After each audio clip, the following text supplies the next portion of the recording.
আজকে আমরা কোরআন শরীফ পড়ি না, কোরআন শরীফ পড়ি না তো।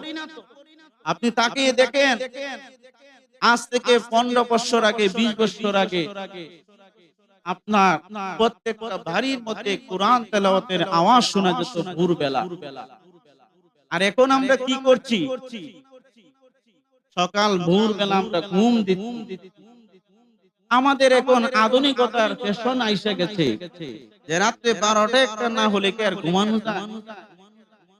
12টা 1টা ঘুমাইলাম, আবার ভোরবেলা না উঠে 7টা 8টা 10টা 11টা উঠলাম। এতে আপনার কি লাভ হচ্ছে, কি লস হচ্ছে? সায়েন্স প্রমাণ করেছে যারা রাত্রে 12টার পরে কন্টিনিউ ঘুমায়, অভ্যাস করে ফেলে, তাদের 3টা জিনিস লস হয়। 1 নাম্বার, তাদের চোখের পাওয়ার কমে। 2 নাম্বার, তাদের স্মৃতিশক্তি কমে যায়। 3 নাম্বার, তাদের শরীরের মধ্যে শরীরের রোগ প্রতিরোধ করার যে একটা ক্ষমতা, সেটা তারা হারিয়ে ফেলে।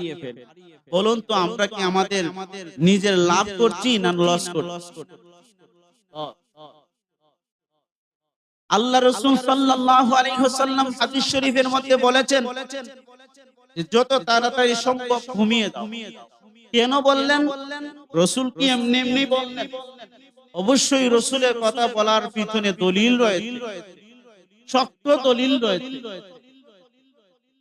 রাসূল সাল্লাল্লাহু আলাইহি ওয়াসাল্লাম বলেছেন তোমরা সবে তাড়াতাড়ি ঘুমিয়ে যাও আর শেষ রাতের দিকে তোমরা জাগ্রত হও, ফজরের নামাজ তোমরা আদায় করো। এর মাধ্যমে কি হয়?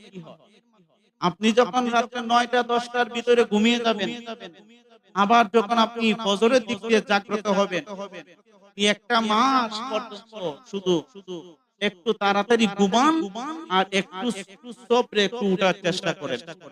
দেখবেন আপনার শরীর, মন সব দিক দিয়ে আল্লাহ পাক শান্তি নাযিল করবেন। জোরে কোন সুবহানাল্লাহ।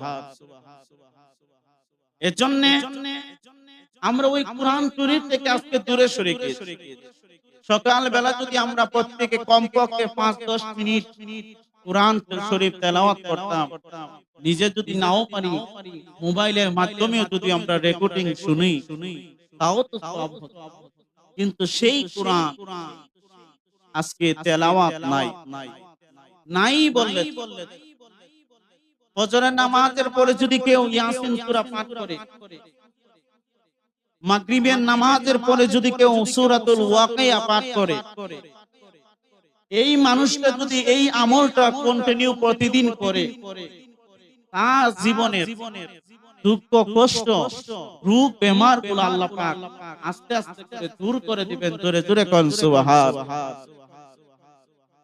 এজন্য আমরা যখন ওই কোরআন শরীফ তেলাওয়াত করতে হবে, আপনি আমাদের সন্তানদেরকে তো আমরা কত দিক দিয়ে কত শাসন করি, কিন্তু হাদিস শরীফের মধ্যে রয়েছে সন্তান যদি নামাজের উপযুক্ত হয়ে যায়, বালেগ হয়ে যায়, আর ওই সময় যদি সন্তান নামাজ না পড়তে চায়, তাহলে প্রত্যেকটা মা বাবার দায়িত্ব ওই সন্তানকে পেটের আঘাত করে হলে ও নামাজের জন্য তৈরি করা, নামাজের জন্য পেটের আঘাত করা। এটা হাদিস শরীফের মধ্যে রয়েছে, কোরআন হাদিসের হুকুম, আল্লাহ পাকের বিধান। প্রত্যেকটা মা বাবাদেরকে শাসন করতে হবে সন্তানদেরকে নামাজের জন্য, স্ত্রীদেরকে শাসন করতে হবে স্বামী নামাজের জন্য, ইসলামী আইন কানুনের জন্য। এভাবে তো আমরা আজকালকে চলতে পারতেছি না।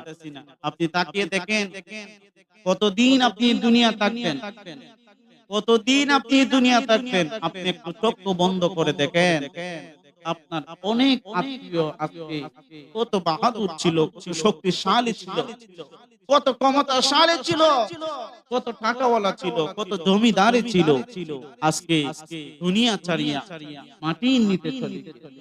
আপনি যাবেন না, আমি যাব না, সেটা হতেই পারে। আপনাকেও যেতে হবে, আমাকেও যেতে হবে। যাওয়ার আগেই আপনাকে আমাকে ওই কবরের বাল উদ্ধার করতে হবে। জোরে কোন ঠিক না বেটি? আর জোরে কোন ঠিক না বেটি? এজন্য আমার বাবারা, আমার বন্ধুরা, ওই কবরের মধ্যে যাওয়ার আগে আপনাকে আমাকে ওই কবরের মাল সামানা জোগাড় করতেই হবে। দিনের মধ্যে কোনো কিছু নিয়ে বাড়াবাড়ি করা যাবে না। আল্লাহ পাক যতটুকু পর্যন্ত দিনটা নাজিল করে দিয়েছেন তারই মধ্যে আপনাকে আমাকে থাকতে হবে।